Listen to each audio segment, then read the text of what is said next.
What's up everyone? Hoping to do a quick video for you all today. We'll see at the end of this how I go with that. Anyway, the question is, can you bulk without gaining fat? The answer is pure and simply no. Thanks for watching. I'll see you all next video. Nah, I'm just kidding. It could be that simple, but it's not really. So, why is it no? Now, there's two ways to look at this. You can bulk without getting obese, okay? You can bulk without putting on a whole lot of fat, without completely, I suppose, ruining your physique, but you cannot bulk without gaining some fat. Whenever you're in a surplus of calories, you are going to gain fat. It's unavoidable, it's going to happen. However, it's hard to determine how much of your surplus of calories is actually going to go towards fat gain. So, let's look at it this way. A lot of people have different metabolisms, right? So some people have a faster metabolism, some people slower.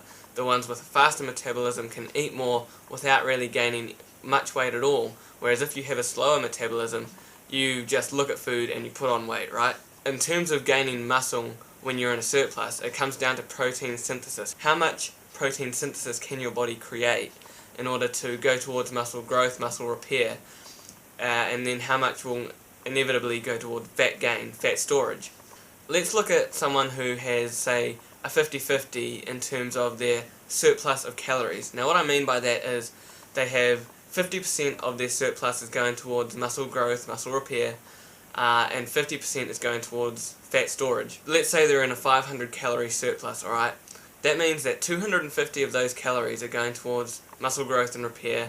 250 calories, on the other hand, are going towards fat storage. This may happen because the 250 calories that go towards muscle growth and repair may be all the muscle needs to fully repair and to reach its maximum growth potential from your workout for that day, for that week. Therefore, the other 250 calories it takes in and obviously doesn't need to use for anything apart from storing it as fat, because you've already got enough calories for your general day-to-day life through your maintenance calories. That surplus is the extra, and so whatever extra isn't going towards muscle gain is going towards fat storage. Now, let's look at someone who maybe has a better metabolism or better protein synthesis, and let's say that instead of a 50-50 split from muscle gain and fat storage, they've actually got a 70-30. If they're still eating that same 500 calories over their maintenance level, that means that roughly 350 calories from their surplus are going towards muscle growth, muscle repair, before it's fully repaired and grown to its potential from that workout day.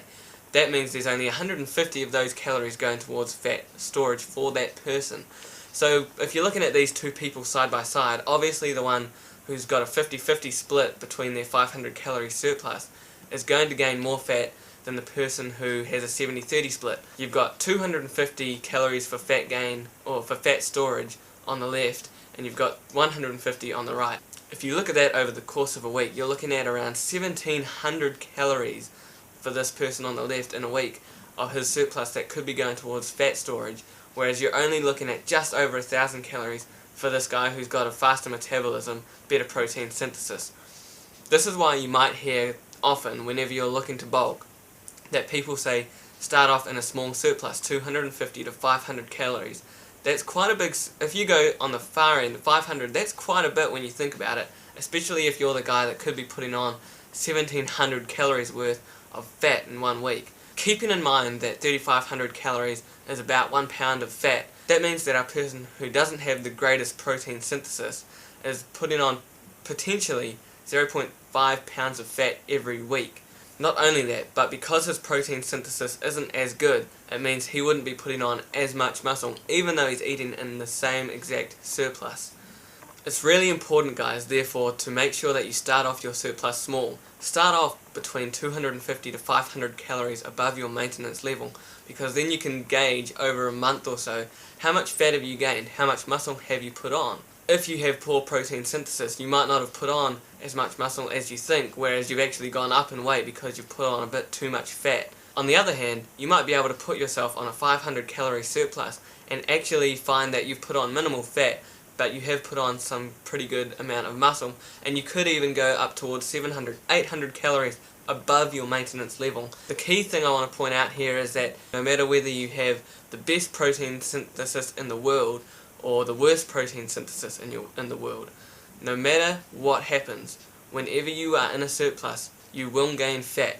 The amount of fat you gain will be determined by how you synthesize that protein, how your metabolism works. So, if you're lucky, you will be someone that has great protein synthesis. You can go out and eat 3,000 to 4,000 calories, bulk up, put on tons of great muscle, and very, very minimal fat. Or you could be that person that eats about 2,500 calories a day and still seems to put on fat. It all comes down to your body, your genetics. One last note, by all means don't let this put you off eating in quite a big surplus in order to gain muscle. Remember that the more food you eat means that you will have more potential for that food to go to muscle, even if you've only got a 50-50 split. If you eat 500 calorie surplus, that's 250 to muscle gain.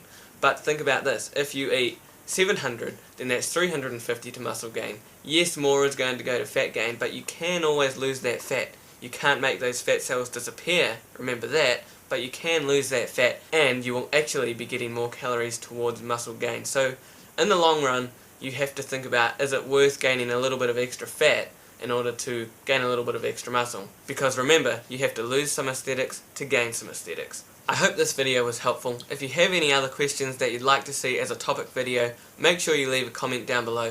Don't forget to give the video a thumbs up. Be sure to subscribe if you haven't already. Thank you all for watching, and I'll see you all next video.